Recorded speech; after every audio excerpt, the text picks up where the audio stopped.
प्रस्तावना कौशल introducing skill B Ed first year और बीएड सेकेंड ईयर के लिए एक इम्पोर्टेंट क्वेश्चन। आइए शुरू करते हैं। उससे पहले जान लेते हैं माइक्रो टीचिंग क्या होती है, उसका मीनिंग क्या है। सूक्ष्म शिक्षण दो शब्दों से मिलकर बना है, सूक्ष्म तथा शिक्षण। सूक्ष्म का अर्थ होता है छोटा या गहन, और शिक्षण से तात्पर्य होता है प्रशिक्षण के दौरान कक्षा में दिया जाने वाला शिक्षण से। सूक्ष्म शिक्षण एक शिक्षक प्रशिक्षण तकनीक है जिसके द्वारा शिक्षक एक शिक्षण सत्र की रिकॉर्डिंग की समीक्षा करता है ताकि छात्रों से रचनात्मक प्रतिक्रिया प्राप्त की जा सके कि छात्रों ने शिक्षण के दौरान क्या काम किया और उनकी शिक्षण तकनीक में क्या सुधार किए जा सकते हैं। माइक्रो टीचिंग का जो आविष्कार है वो 1963 में स्टैनफोर्ड यूनिवर्सिटी में ड्वाइट डब्ल्यू एलन द्वारा किया गया था और बाद में इसका उपयोग शिक्षा के सभी रूपों में शिक्षकों को विकसित करने के लिए किया गया। डेफिनेशन के बारे में जान लेते हैं। डब्ल्यू एलन के अनुसार सूक्ष्म शिक्षण समस्त शिक्षण को लघु क्रियाओं में बांटना है। एम शोर के अनुसार सूक्ष्म शिक्षण कम अवधि कम शिक्षण क्रियाओं वाली प्रविधि है। सूक्ष्म शिक्षण का प्रोसेस क्या होता है? सूक्ष्म शिक्षण एक ऐसी तकनीक है जिसका उद्देश्य शिक्षक उम्मीदवारों को वास्तविक कक्षा व्यवस्था के लिए तैयार करना। इस तकनीक की मदद से शिक्षक उम्मीदवार प्रत्येक शिक्षण कौशल को छोटे छोटे भागों में तोड़कर और भीड़ भाड़ वाली कक्षाओं के अराजक वातावरण का सामना किए बिना शिक्षण का प्रयास करता है। सूक्ष्म शिक्षण के दौरान छात्रों में शिक्षण कौशल पैदा करते हुए छात्रों की पारस्परिक बातचीत को सक्रिय रूप से प्रस्तुत करने और प्रदर्शनों के कौशल को विकसित किया जाता है। यानी जो सूक्ष्म शिक्षण होता है उसमें जो क्लासरूम होती है, क्लासरूम को छोटे छोटे टुकड़ों में मीन्स ग्रुप के अंदर बच्चों को डिवाइड करके फिर उस ग्रुप के ऊपर एक जो बीएड कर रहा होता है वो अपनी माइक्रो टीचिंग वहाँ पर करता है, जिससे उसके जो टीचिंग से रिलेटेड जो गुण हैं वो उसके अंदर डेवलप किए जा सकें। चार्ट से आपको समझाने का प्रयास करूँगा। पाठ योजना यानी जब भी हम सूक्ष्म शिक्षण कोई करते हैं तो उससे पहले उससे संबंधित पाठ योजना बनाते हैं। जैसे बीएड की सेकेंड ईयर के अंदर जो प्रैक्टिकल बनती हैं, प्रैक्टिकल के अंदर माइक्रो टीचिंग का जो लेसन प्लान बनता है यानी पाठ योजना। उसके बाद पाठ योजना तैयार करके फिर क्लासरूम के अंदर जाना और शिक्षण करना यानी टीचिंग करना। टीचिंग के बाद जो आपने टीचिंग की है उसकी फीडबैक लेना, प्रतिपुष्टि लेना, विद्यार्थियों ने कितना उससे सीखा है। उसके बाद अगर कमी रह जाती है तो पुनः योजना मतलब दोबारा फिर योजना बनाना, फिर पुनः शिक्षण करना और पुनः फिर प्रतिपुष्टि करना। तो ये आपका चार्ट इस तरह से रहता है। सूक्ष्म शिक्षण के जो सिद्धांत हैं यह वास्तविक कौशल है। इसमें एक समय में केवल एक ही प्रशिक्षण पर बल दिया जाता है। यानी जो माइक्रो टीचिंग होती है, आपकी स्किल्स हैं मान लो 5, तो 5 स्किल्स को एक दिन में ना करा के बल्कि एक दिन में केवल एक स्किल पर ही जोर दिया जाता है। अभ्यास की प्रक्रिया पर नियंत्रित रखा जा सकता है। पृष्ठपोषण के प्रभाव की परिधि विकसित होती है। सूक्ष्म शिक्षण के उद्देश्य क्या हैं? AIIMS of micro teaching. छात्र अध्यापक में आत्मविश्वास की भावना में वृद्धि होती है। छात्र अध्यापक को एक एक करके विभिन्न जो कौशल होते हैं उसमें निपुणता प्राप्त होती है। छात्र अध्यापक द्वारा जो त्रुटियां शिक्षण में रह गई हैं उनको दूर करने का पूर्ण अवसर मिलता है। विशेषताओं के बारे में जान लेते हैं। सूक्ष्म शिक्षण के द्वारा कम समय में अधिक दक्षता प्रदान किया जाता है। सूक्ष्म शिक्षण में शिक्षण के जो तत्व होते हैं सूक्ष्म स्वरूप दिया जाता है। सूक्ष्म शिक्षण के द्वारा शिक्षकों में व्यावसायिक परिपक्वता का विकास होता है।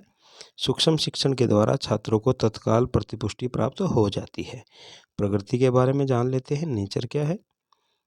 सूक्ष्म शिक्षण एक अंतः प्रक्रिया है। अंतः प्रक्रिया का मतलब होता है कि बिटवीन टू पीपल इंटरेक्शन होती है। मीन्स एक तो टीचर होता है, एक स्टूडेंट होता है। टीचर अनुभवी व्यक्ति होता है और जो स्टूडेंट होता है वो कम परिपक्व मतलब कम अनुभवी व्यक्ति होता है। तो शिक्षा का उद्देश्य तो यही कहता है ना कि भाई कम परिपक्व व्यक्ति के व्यवहार के अंदर परिवर्तन लाना। सूक्ष्म शिक्षण शिक्षक और छात्रों के मध्य पारस्परिक संबंध को स्थापित करने की प्रक्रिया है। सूक्ष्म शिक्षण छात्रों के व्यवहार में परिवर्तन लाने की प्रक्रिया है। सूक्ष्म शिक्षण एक उद्देश्यपूर्ण प्रक्रिया है। सूक्ष्म शिक्षण एक विकासात्मक प्रक्रिया है। सूक्ष्म शिक्षण एक औपचारिक और अनौपचारिक प्रक्रिया है। सूक्ष्म शिक्षण एक तार्किक प्रक्रिया है और त्रिध्रुवीय प्रक्रिया है। आवश्यकता और महत्व, need and importance of micro teaching जान लेते हैं। सूक्ष्म शिक्षण अत्यंत लचीली प्रविधि है जो विषय एवं परिस्थितियों के आधार पर व्यवस्थित होती है। पाठ्य अवधि और विषयों की जटिलता को दूर करने के लिए सूक्ष्म शिक्षण अति आवश्यक है। सूक्ष्म शिक्षण के द्वारा छात्रों में आए परिवर्तन के आधार पर तुरंत ही पृष्ठपोषण मीन्स फीडबैक प्रदान हो जाता है। सूक्ष्म शिक्षण विशिष्ट परीक्षाओं के मूल्यांकन के लिए आवश्यक है। सूक्ष्म शिक्षण की जो अवस्थाएं होती हैं वो 3 हैं: ज्ञान प्राप्ति की अवस्था, कौशल प्राप्ति की अवस्था, स्थानांतरण अवस्था। ज्ञान प्राप्ति की जो अवस्था होती है, ज्ञान प्राप्ति में छात्र अध्यापक विभिन्न शिक्षण कौशलों का ज्ञान प्राप्त करता है जिसका उसे प्रशिक्षण प्राप्त करना है। कौशल प्राप्ति अवस्था, कौशल प्राप्ति अवस्था में छात्र अध्यापक प्रदर्शन पाठ को देखने के बाद सूक्ष्म शिक्षण हेतु पाठ्य योजना का निर्माण करता है तथा तब तक उस कौशल का अभ्यास करता है जब तक वह उस कौशल में दक्षता प्राप्त न कर ले। इस अवस्था के 2 घटक होते हैं: प्रतिपुष्टि अवस्था और सूक्ष्म शिक्षण नियोजन अवस्था। स्थानांतरण अवस्था, ट्रांसफर फेज। स्थानांतरण अवस्था में छात्र अध्यापक सूक्ष्म शिक्षण द्वारा सीखे गए कौशलों का वास्तविक कक्षा की परिस्थितियों में स्थानांतरण करता है तथा शिक्षण क्रिया को पूर्ण करता है। आइए अब जान लेते हैं पाठ प्रस्तावना कौशल क्या होता है। प्रस्तावना कक्षा में प्रथम कार्य है। प्रस्तावना का मतलब जो इंट्रोडक्शन देनी होती है वो कक्षा के अंदर प्रथम कार्य होता है। पढ़ाने के लिए अध्यापक की प्रस्तावना अच्छी रही तो पाठ की सफलता सुनिश्चित हो जाती है। विद्यार्थियों द्वारा पूर्वार्जित ज्ञान और जानकारी के माध्यम से नवीन और अनजानी जानकारी को जोड़ना ही पाठ की प्रस्तावना कहलाती है। शिक्षक पाठ पढ़ाने के लिए पूर्व छात्रों का ध्यान पाठ की ओर ले जाने के लिए जो भी क्रियाकलाप करता है उसे प्रस्तावना कहते हैं।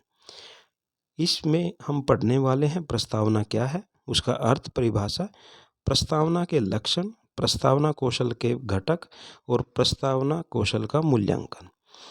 प्रस्तावना कौशल। प्रस्तावना कक्षा में प्रथम कार्य है। पढ़ाने के लिए अध्यापक की प्रस्तावना अगर अच्छी रही तो पाठ की सफलता सुनिश्चित हो जाती है। कहते भी हैं यदि कार्य की शुरुआत अच्छी हो जाती है तो आधा काम तो वैसे ही बन जाता है। प्रस्तावना क्या है? शिक्षण हेतु पाठ्यांश के वास्तविक शिक्षण से पूर्व उसकी प्रस्तावना करना आवश्यक है। यह प्रस्तावना क्या है, इसे समझने की दृष्टि से आप कल्पना करें कि आपको किसी अपरिचित व्यक्ति से मिलना आवश्यक है और आपने उसे पहले कभी देखा भी नहीं। ऐसी परिस्थिति में आप एक ऐसे व्यक्ति की तलाश करते हैं जो आपका नज़दीकी होने के साथ साथ हितैषी भी हो। आप इस व्यक्ति को अपने साथ चलने हेतु निवेदन करते हैं। वह या तो आपके साथ जाकर आपका परिचय उस व्यक्ति से करा देता है, यदि किसी कारण से वह आपके साथ नहीं जा सकता तो आपका परिचय पत्र में लिखकर आपको दे देता है कि आप उस पत्र को ले जाकर फलाने व्यक्ति को दे दें। यहाँ पर आपका परिचित और हितैषी व्यक्ति स्वयं मिलकर अथवा पत्र के माध्यम से आपके विषय में उस अपरिचित व्यक्ति को जो कुछ बताता है वही आपका परिचय या कार्य कराने में पूर्व की प्रस्तावना या भूमिका है। यह भूमिका परिचित और अपरिचित को परस्पर जोड़ने की एक कड़ी है। शिक्षण भी ऐसा ही होता है। जो कुछ पढ़ाया जाना है वह विषय वस्तु की दृष्टि से विद्यार्थियों के लिए अज्ञात है। इस अज्ञात या अनसमझी बात को शिक्षक अपने विद्यार्थियों को स्वतंत्र रूप से भी बता सकता है और यह भी कर सकता है कि वह इस बात का पता लगाए कि विद्यार्थी क्या जानते हैं और क्या नहीं। जो कुछ विद्यार्थी जानते और समझते हैं उसी के माध्यम से नई बात अर्थात पढ़ाई जाने वाली विषय वस्तु को उसके साथ जोड़ दिया जाता है। ऐसा करने से न केवल पढ़ाई जाने वाली विषय वस्तु सरलता से समझ में आ जाती है अपितु उसकी पूर्व जानकारी के साथ इस प्रकार स्थायी रूप से जुड़ जाती है कि विद्यार्थी उसे प्राय कम ही भूलते हैं। इस प्रकार विद्यार्थियों द्वारा पूर्वार्जित ज्ञान या जानकारी के माध्यम से नवीन और अनजानी जानकारी को जोड़ना ही पाठ की प्रस्तावना कहलाती है। अधिगम का संबंध चेतन मन और मस्तिष्क से है, परंतु विद्यार्थी हो या बड़े, उनके अचेतन मन में कुछ न कुछ विचार चलते रहते हैं। ऐसी स्थिति में अचेतन मन में चल रहे विचारों को बाहर निकालकर उनके स्थान पर उन विचारों को लाना होता है जो पढ़ाई जाने वाली विषय वस्तु से संबंधित होते हैं।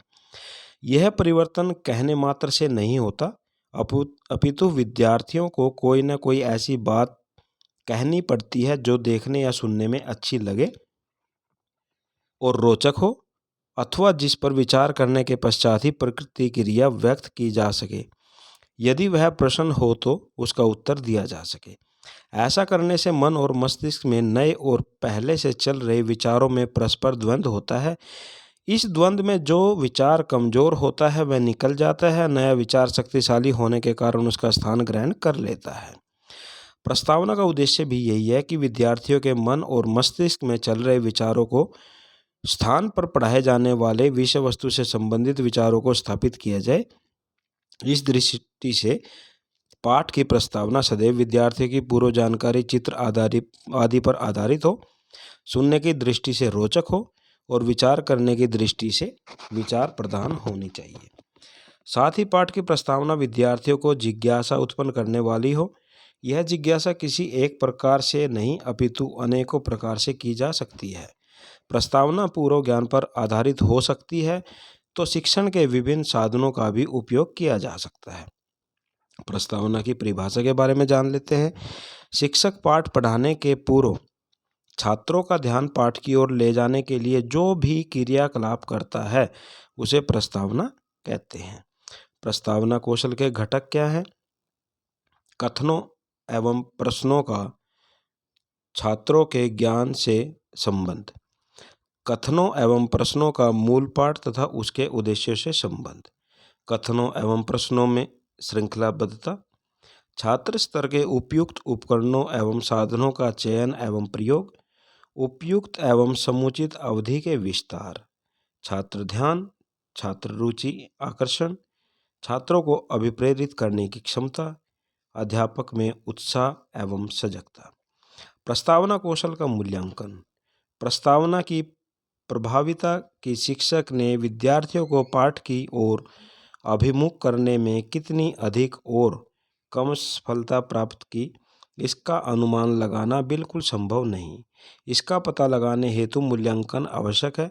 मूल्यांकन की आवश्यकता केवल प्रस्तावना के साथ ही जुड़ी हो ऐसा बिल्कुल नहीं है। यह हटकर की जाने वाली क्रिया और कार्य के साथ संबंध हो है, चाहे वह शिक्षण हो या कोई अन्य कार्य। परंतु मूल्यांकन भी अनुमान के आधार पर अथवा मूल्यांकनकर्ता की व्यक्तिगत मान्यताओं के आधार पर हो, यह ठीक नहीं। उसमें व्यक्तिनिष्ठता आ जाती है जो मूल्यांकन की निष्पक्षता की दृष्टि से ठीक नहीं है। मूल्यांकन यथासंभव वस्तुनिष्ठ ही होना चाहिए। यह तभी संभव है जब किसी भी क्रिया या कार्य का मूल्यांकन उस कार्य या क्रिया से संबंधित निर्धारित मापदंडों के आधार पर हो। ये मापदंड भी क्रियाओं और कार्यों की प्रकृति को ध्यान में रखते हुए अलग अलग होंगे।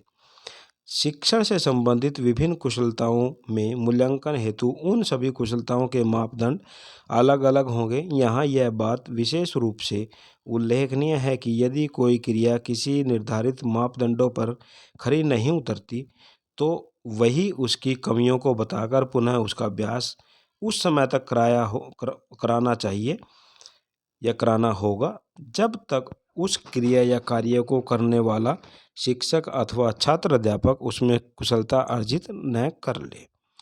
सूक्ष्म शिक्षण भी इसी अवधारणा पर आधारित है।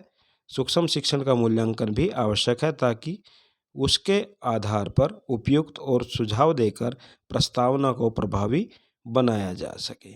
तो ये था प्रिय विद्यार्थियों आप लोगों के लिए एक इम्पोर्टेंट क्वेश्चन जो आपके सिलेबस के अंदर 16 मार्क्स का क्वेश्चन बनता है और बीएड सेकेंड ईयर के अंदर फाइल बनती है, उसके अंदर ये क्वेश्चन आपका आता है, क्योंकि फाइल के अंदर आपको माइक्रो टीचिंग लिखनी होती है।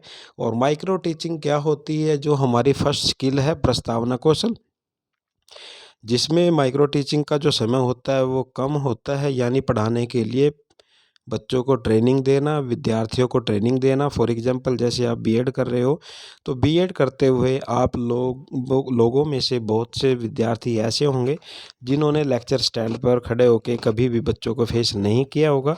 तो माइक्रो टीचिंग उनके लिए एक ऐसा काम करता है कि वो पहले 5 से 6 मिनट के लिए अपने टॉपिक को क्लासरूम के अंदर लेके जाते हैं।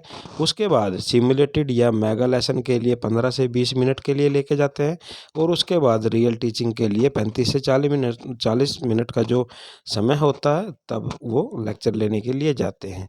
तो ये सारा का सारा एक प्रोसीजर होता है ताकि हमारे अंदर टीचिंग से रिलेटेड कुशलता जागृत हो सके, डेवलप हो सके, विकसित की जा सके।